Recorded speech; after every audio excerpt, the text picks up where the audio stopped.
There's nothing irrational about fearing a culture that does not respect or tolerate Western civilization. I hear so many leftists throw around Islamophobia. That's a made-up term, okay? There's nothing irrational.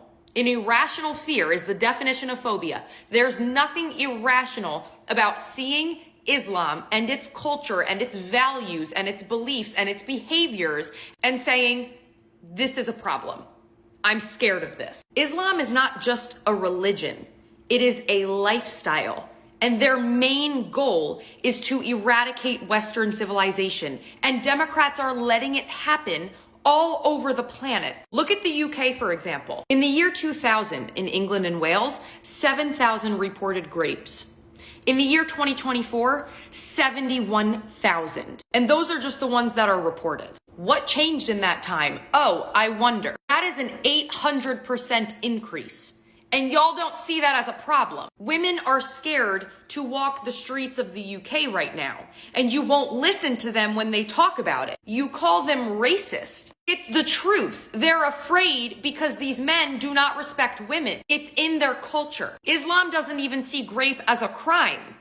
And to be prosecuted for grape in this culture, you have to have 2 men witnesses that will testify that it happened. Otherwise, the woman gets punished. The UK and now America are sacrificing their wives and daughters for diversity credit. And it's not phobic to say that because that's what's happening. Every single area that has welcomed a mass migration has been objectively destroyed in Europe. Every single one. Go look for yourselves. And instead of seeing that and saying, there might be a common pattern, you just call people racist for talking about it. You took a massive culture that hates women, hates children, hates gays, hates white people, hates America, hates Western civilization, brought them into Western civilization and said, hey, maybe because now that they're on different soil, they'll change their behavior. They'll change their moral compass and their core values because they moved somewhere else. No, they're bringing it with them. And of course they are. Why wouldn't they? There have been so many studies done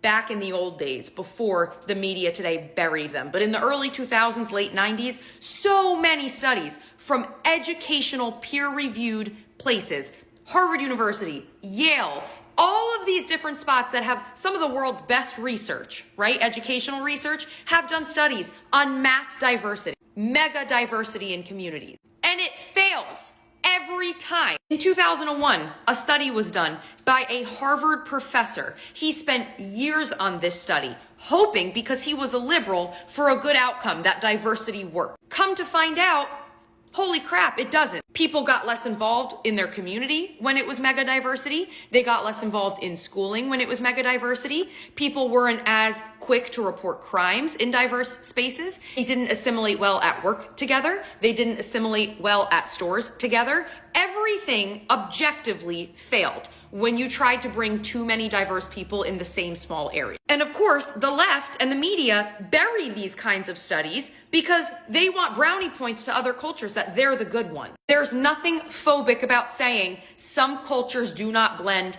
into the West. They don't. It's proven time and time again, and their behavior is that proof alone. Not only that, but again, endless amounts of studies have shown that diversity sometimes does not work because when cultures are different, so are values and so are morals. And when you try to put 2 people like that under the same roof, meaning city, state, country, it doesn't collide, it clashes. And your inability to have a difficult conversation about that is costing women and children their purity, their virginity, and their lives. Snap out of it. There's no such thing as Islamophobia. Islam does not belong here. Even Islam says, death to Western civilization. And you leftists say, come on, we love you, we're accepting, we're welcoming. It's a joke. I just hope you and your children aren't the ones having to pay the price like these women in England are. That would be a damn shame.